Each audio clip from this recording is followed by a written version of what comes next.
இருகரம் குவித்து அன்பான வார்த்தைகள் பேச வார்த்தையோடு அழைக்கின்றோம்.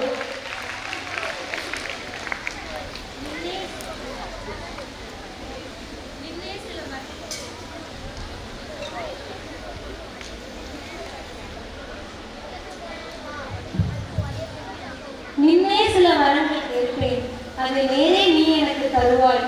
தீமை விலகி புதுமை கொடுத்து புத்துயிர்த்தார். எல்லாருக்கும் வணக்கம். எல்லாரும் நல்லா இருக்கீங்களா? நான் யாருக்கு தெரியுதா? தெரியலையா?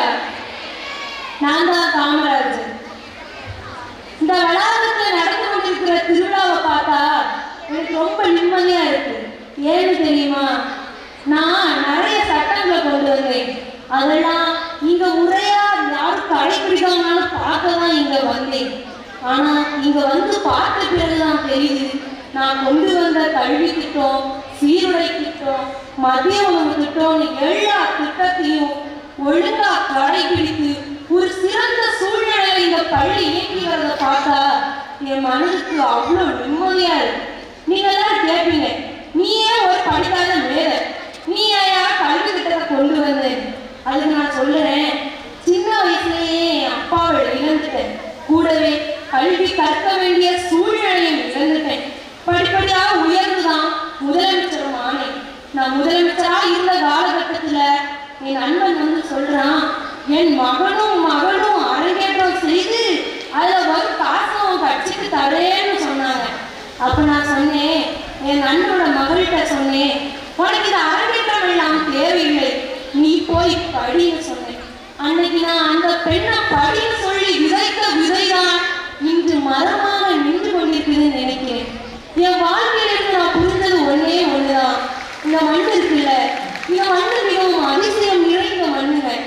ஆமா, குப்பைகளை மக்கக்கூடிய அந்த மண்ணில் இருந்துதான் சீதை பிரசவித்தாள். கண்ணகி மதுரையில் செஞ்ச நீர்த்துளிதான் நெருப்பை உருவாக்கியது. வள்ளலார் கொண்டு வந்த நெருப்புதான் பசி என்ற நெருப்பை அணைத்தது. எப்படி? குப்பையிலிருந்து உயிர் பிறக்கிறது, நீரிலிருந்து நெருப்பு பிறக்கிறது, நெருப்பே நெருப்பை அணைக்கிறது. ரொம்ப வித்தியாசமா இருக்குல்ல? அன்னைக்கு ஒரு ஆங்கிலேய சாம்ராஜ்யமே எதிர்த்து நிற்கையில் எழுப்பும் போடுமாக இருக்கக்கூடிய மனிதரான காந்தி கண்ணுக்கே தெரியாத சத்தியம் என்ற ஆயுதத்தை எதிர்த்து நிற்கையில் அவ்வளவு பெரிய சாம்ராஜ்யமே தகர்ந்து போனது.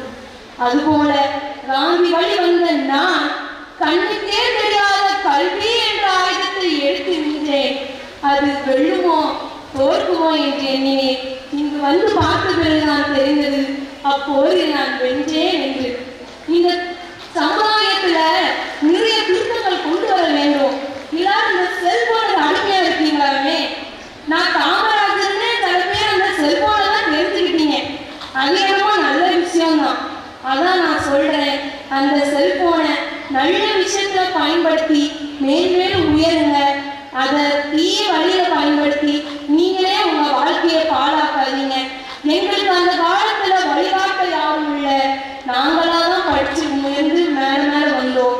ஆனா உங்களுக்கு இந்த காலத்துல வழிகாட்ட நான் கொண்டு வந்த கல்வி திட்டம், ஆசிரியர், பள்ளின்னு இவ்வளவு வழிகாட்டி இருக்கு.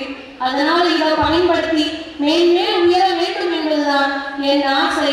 நான் கொண்டு வந்த சட்டங்கள் எல்லாமே நாட்டில் இருக்கும் வரை இந்நாட்டில் என் ஆட்சி என்று கூறி காமராஜராக நான் மனநிறைவோடு விடைபெறுகிறேன். நன்றி. பயனுள்ள வார்த்தைகளை பேசி